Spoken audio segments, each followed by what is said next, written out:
Hello hi everyone. सभी बच्चों को मेरा बहुत सारी शुभकामनाएं। ठीक है, पहले मैं अपने बारे में कुछ बताऊं। My name is Nikhil Kumar Jha. I take the biology class, biology subject to prepare for NEET medical exams. NEET medical exams जो ऑल इंडिया लेवल पर होता है, बहुत सारे बच्चे इसमें अपीयर होते हैं। किसी का सिलेक्शन होता है, किसी का नहीं हो पाता है। इसके पीछे कुछ रीजंस हो सकते हैं, तो वो हम लोग बाद में डिस्कशन करेंगे। पहले मैं आप लोगों को एक बात बताऊं, मैं जो ये बायोलॉजी पढ़ाता हूं, I have the 15 to 16 year experiences. In lots of places I have taken the class, but I feel, I realize that बहुत सारे बच्चे ऐसे हैं जो नीट एग्जाम्स का प्रिपरेशन करना चाहते हैं, वो क्वालिफाई भी करना चाहते हैं, but due to some conditions, due to some, आप कह सकते हैं ड्यू टू सम वीकनेस, या किसी तरह का कोई ड्रॉबैक्स हो सकता है जिस वजह से उसकी सिलेक्शन नहीं हो पाती है। क्यों नहीं हो पाती है? बहुत सारे फैक्टर्स हैं। सबसे पहले खुद को पहले रेडी करना होगा, ठीक है। इसके बाद एक अच्छे सही गाइडलाइंस की जरूरत है। याद रखिए एक बात, direction is very very important. आप बहुत पढ़े हैं, बहुत सारे स्टडी मटेरियल्स पढ़ा है आपने, बहुत सारी किताबें पढ़ी हैं आपने, बहुत सारे इंफॉर्मेशन आपने कलेक्ट किया है, बहुत सारे नॉलेज आपने गेन की है, बट जब उस नॉलेज को आप इनकैश नहीं कर पाए, या कहें अगर आप उसको यूज नहीं कर पाए इन मेडिकल एग्जाम्स, तो फिर उस नॉलेज का कोई बेनिफिट भी नहीं होगा। नतीजा क्या होता है? बच्चे कंफ्यूज हो जाते हैं, परेशान हो जाते हैं कि अब क्या करें, कैसे पढ़ें, किस तरह से करें। तो इन्हीं सब चीज़ों को मैं थोड़ा आप लोगों को कुछ दूर करने की कोशिश करूँगा। और आप सभी से रिक्वेस्ट है कि ये मेरा इंट्रोडक्शन वीडियो जो बायोलॉजी सब्जेक्ट से रिलेटेड मैं बना रहा हूँ, ये एक फर्स्ट इंट्रोडक्शन वीडियो है, और इसके बाद बायोलॉजी सब्जेक्ट में चैप्टर वाइज जितने सारे टॉपिक्स हैं, एक चैप्टर में अगर सपोज मान लीजिए 10 टॉपिक हैं, तो मैं उसका टॉपिक वाइज 10 वीडियो बनाऊंगा। 11 से शुरुआत करूंगा, ठीक है। और उस चैप्टर में जितने वीडियोस बनेंगे वो मैं डे टू डे मैं आप लोगों को अपडेट कराता रहूँगा। और किसी तरह की आप लोगों को कोई क्वेरी या किसी तरह की कोई कुछ पूछना हो, तो आप लोग कमेंट बॉक्स में भी आप लोग मैसेज कर सकते हैं, नो प्रॉब्लम। और इससे क्या होगा कि मुझे भी समझने में आसान रहेगा कि बच्चों को कहाँ कहाँ पर क्या क्या प्रॉब्लम हो रही है। Then I can solve the problem properly. But remember one thing, ultimate आपको ही मेहनत करना पड़ेगा।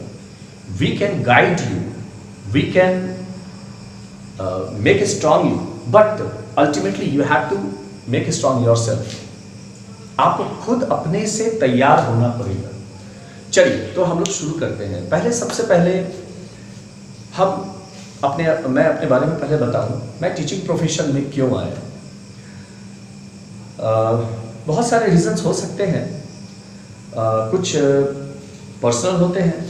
तो पर्सनली मैं आपको बताऊं कि ये टीचिंग प्रोफेशन एक मेरा पैशन बन गया। अब ऐसा सिचुएशन हो गया है, मैंने देखा बहुत सारे बच्चे जो कंफ्यूज हैं, बहुत सारे बच्चे जो अवेयर नहीं हैं, उन्हें लगता है कि मैं अपने घर में पढ़ूं, या मैं अपने आसपास के लोकल टीचर से पढ़ूं, या अपने सराउंडिंग्स में जहाँ पे मैं पढ़ रहा हूँ वहाँ पता नहीं मुझे अच्छी टीचिंग मिलेगी या नहीं मिलेगी। तो इसीलिए बच्चे जो है मूव करते हैं दूसरी जगह, कुछ नया इन्फॉर्मेशन के लिए, कुछ नई जानकारी के लिए, या कुछ कहें बेस्ट एंड बेस्ट पाने के लिए। सवाल ये आता है कि बेस्ट पाने के लिए क्या किसी बेस्ट जगह पे जाना पड़ता है? मेरी बात ध्यान से समझिएगा।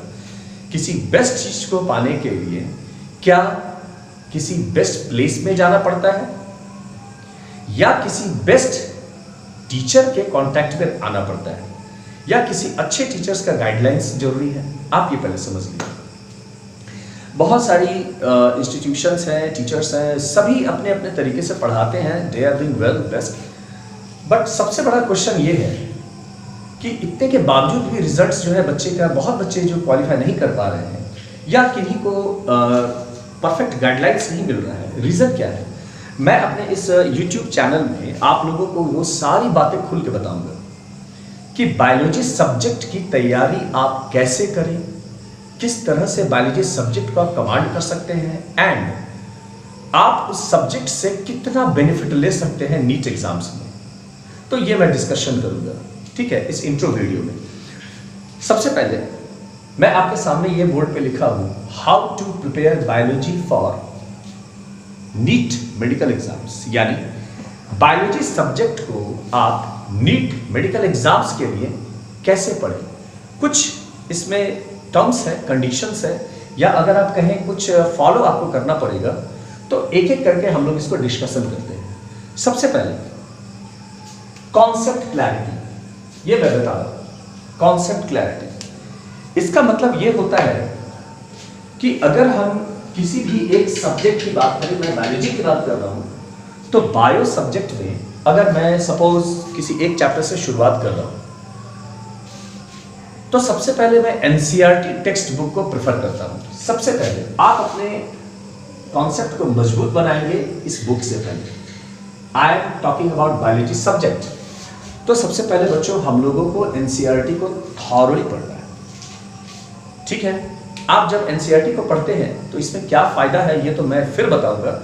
और सबसे मजेदार बात यह है कि एनसीईआरटी की 11th क्लास में एक बुक है, 12th क्लास में भी एक बुक है, लेकिन बहुत सारे बच्चे उसे अवॉइड कर देते हैं। उन्हें लगता है कि एनसीईआरटी की 2 बुक से क्या होगा, मेरा नीट निकलेगा या नहीं निकलेगा, ये कंफ्यूजन रहता है। तो सबसे पहले आप ये जान लीजिए कि NCERT is the whole sole backbone of the syllabus, of the content, of the technique जिसकी आप तैयारी कर रहे हैं नीट एग्जाम्स की। पहली बात ये, मैं जो बायोलॉजी आप लोगों से डिस्कशन करूंगा, इसमें मेरा पर्पस ये है कि how you will prepare yourself for NEET medical exams in biology subject, ठीक है।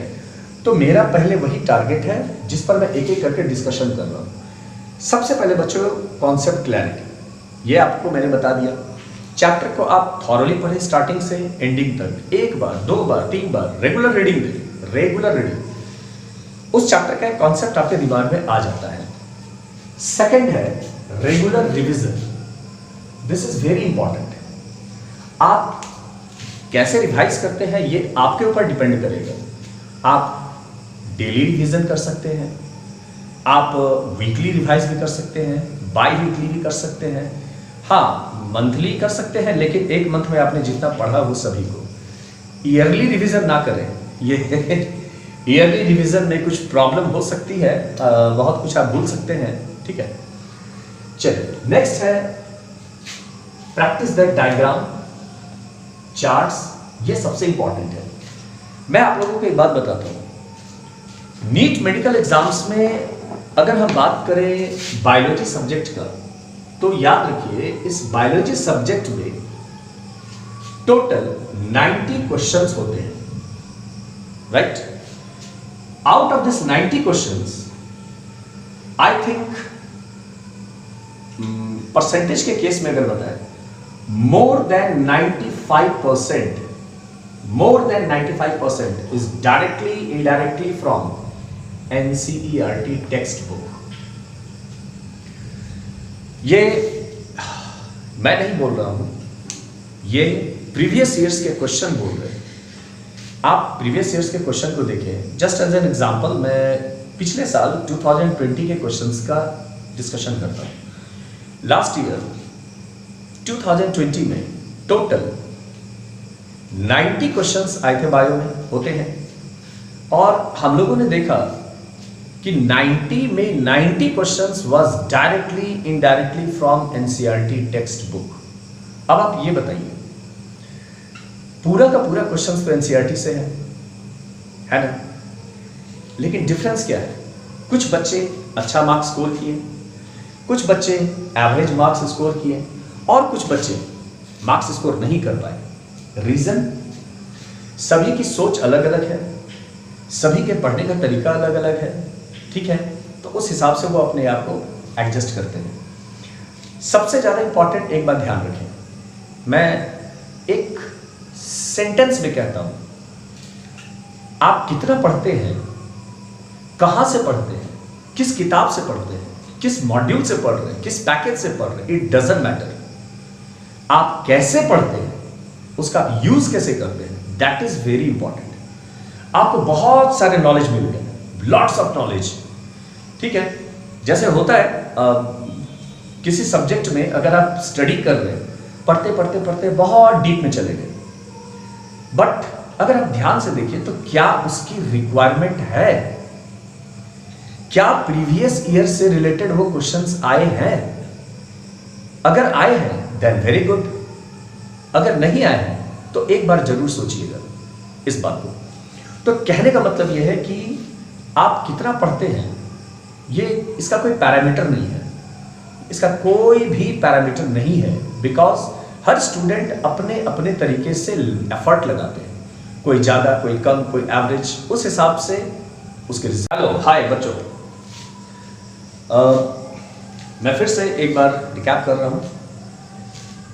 अगर बायोलॉजी को आप लोगों को अच्छे से कमांड करना है, अगर अच्छे से स्कोरिंग करना है, अगर अच्छे से उस पर ग्रिप करनी है, और अगर नीट एग्जाम्स में जब ये क्वेश्चंस इस सब्जेक्ट से आते हैं तो आपको कुछ स्ट्रैटेजीज को यूज करना पड़ेगा, ठीक है। देखिए, मैंने बहुत जगह पढ़ाया, lots of places, but still मैं बोकारो स्टील सिटी में हूँ, और बोकारो स्टील सिटी में मैंने देखा कि बहुत गुड प्लेस है, एक बहुत अच्छी इन्वायरमेंट है एजुकेशन की, and lots of results have been given from Bokaro, we know very well, ठीक है। तो यहाँ पर बच्चों को मैंने देखा कि बहुत कंफ्यूज है, उन्हें लगता है कि भाई क्या पढ़ें, कैसे पढ़ें। तो पहला आप लोगों को मैंने बताया कॉन्सेप्ट क्लैरिटी, दूसरा है रेगुलर रिवीजन। ये आप पर डिपेंड करेगा कि आप कैसे रिवाइज करते हैं, डेली, वीकली, मंथली, ईयरली छोड़ के, ठीक है।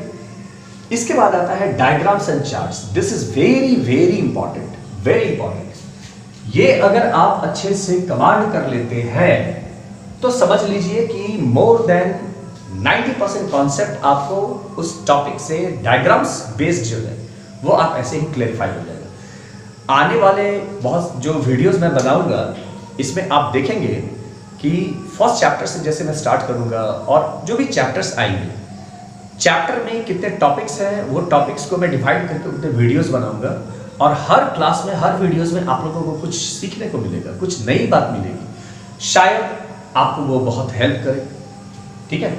तो डायग्राम, चार्ट्स, प्रैक्टिस, ये सारी चीज़ों को कहाँ कैसे यूज करना है, मैं आने वाले हर वीडियो में कोशिश करूंगा कि आप लोगों से डिस्कशन करूं, और कुछ क्वेश्चंस भी मैं दूंगा, उस क्वेश्चंस को आप लोगों को सॉल्व करना है, ठीक है। मैं क्वेश्चंस दे दूंगा, बोर्ड पे लिख दूंगा, आपको उस क्वेश्चंस के आंसर को कमेंट बॉक्स में लिख देंगे कि यस सर ये इसका आंसर है, तो मुझे भी लगेगा नहीं करेक्ट।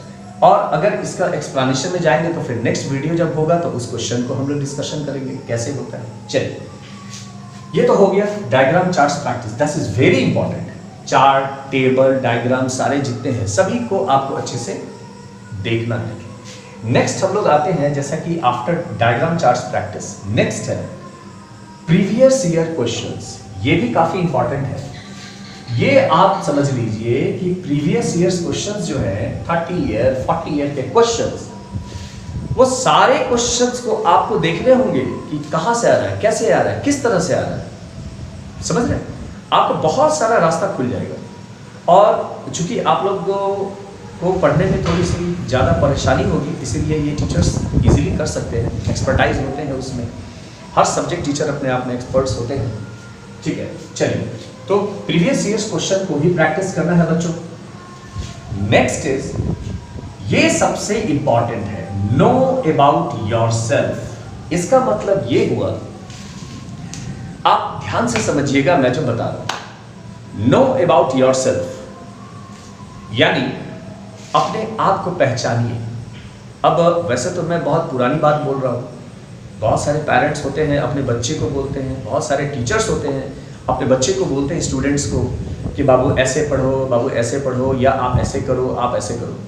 तो बच्चे को वो क्वाइट थोड़ा सा बोरिंग लगता है, या उन्हें लगता है कि they are giving the lecture, right? But it is not true. वो आप ही के फायदे के लिए बोला जाता है। लेकिन मेरे कहने का मतलब ये है कि नो अबाउट योर सेल्फ, इसका मतलब ये हुआ कि ये जो सेंटेंस लिखा गया है नो अबाउट योर सेल्फ, ये समझना बहुत जरूरी है अपने आप को। क्या होता है, कुछ बच्चे ये सोचते हैं कि भाई मैं छोटी जगह से हूँ, मैं बहुत बड़े प्लेस से नहीं हूँ, और मेरे पास ज़्यादा एक्सपोजर नहीं है, मेरे पास ज़्यादा रिसोर्सेज नहीं है। या अगर ये बोले कि बाहर के बच्चे जो हैं, बाहर में जो पढ़ रहे हैं, बड़े जगह पर हैं, बड़े इंस्टीट्यूशंस में हैं, XYZ कुछ भी, तो वो ही सबसे ज़्यादा कर सकते हैं या वही करते होंगे। ये अपनी अपनी सोच है, सोच होती है, बट ऐसा नहीं है। Remember one thing, intelligency and performance ना तो जगह देखता है, ठीक है, ना टाइम देखता है, ना पर्सन देखता है, ना नाम देखता है। आपके अंदर जो इंटेलिजेंसी है, जो परफॉर्मिंग करने की कैपेसिटी है, वो आपसे बेहतर कोई नहीं जानता है, कोई नहीं जान सकता है। तो इसीलिए कोशिश ये कीजिए कि किसी के बारे में निगेटिव ना सोचिए कि वो बच्चे वहाँ पढ़े हैं तो बहुत तेज होंगे, या उस जगह पर पढ़ के आए हैं तो काफ़ी नॉलेज होगा। फिर से मैं वो बात बोलता हूँ, ज़्यादा नॉलेज गेन करना that is very good, I am not saying that is wrong, लेकिन ध्यान से समझिए कि आप वो नॉलेज किस चीज के लिए यूज कर रहे हैं, किस चीज के लिए वो नॉलेज यूज कर रहे हैं।